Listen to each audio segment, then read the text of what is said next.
एका गावात रोहन नावाचा एक मुलगा राहत होता. त्याला लोकांची मस्करी करायला खूप आवडायचं. तो नेहमी खोटं बोलून सगळ्यांना घाबरवत असे.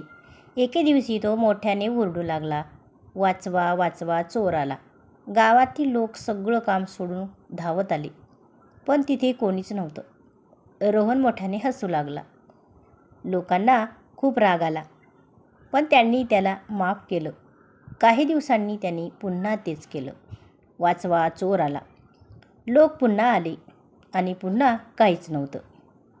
यावेळी मात्र सगळे खूप चिडले.